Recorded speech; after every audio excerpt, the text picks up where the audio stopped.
மசாலா உதிராமல் மீனை எண்ணெயில் எப்படி பொரிக்கணும்னு பார்க்கலாம். எண்ணெய் அப்படியே க்ளீனாக இருக்கணும், மசாலா எதுவுமே உதிரக்கூடாது. பர்ஃபெக்டான ஃபிஷ் ஃப்ரை எப்படி பண்ணுறதுன்னு பார்க்கலாம்.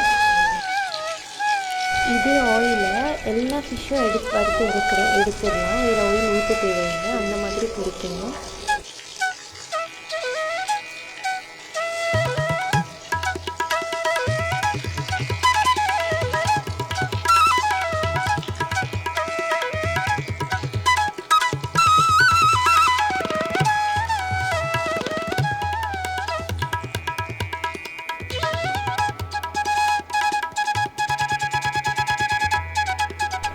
பூண்டு ஒரு பல், தேங்காய் 2 சில்லு, கருவேப்பிலை கொஞ்சம், 1 ஸ்பூன் சோம்பு, 1 ஸ்பூன் ஜீரகம், 1 ஸ்பூன் மிளகு, 1 ஃபுல் ஸ்பூன் கல்லுப்பு, 1 ஸ்பூன் மஞ்சத்தூள், 3 ஸ்பூன் மிளகாத்தூள், வறுத்து அரைச்ச மல்லி, ஜீரகம், மிளகு.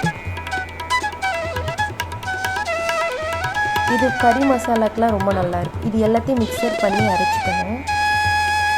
எண்ணெய் 1 ஸ்பூன் விட்டுக்கணும்.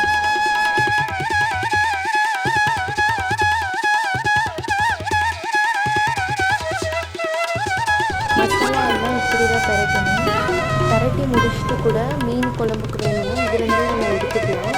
ரெஃப்ரிஜிரேட்டரில் ஒரு 1 hour அட்லீஸ்ட் வச்சிடணும். அதுக்கப்புறம் வெளியே வச்சதுக்கப்புறம் ஒரு 1/2 hour அப்புறம் தான் பொரிக்கணும். எல்லாத்துக்கும் ஒன்று ஒன்றா இப்படி தடவிட்டு ஃப்ரிட்ஜில் வச்சுட்டா நல்லா ஸ்டிக் ஆகிக்கும்.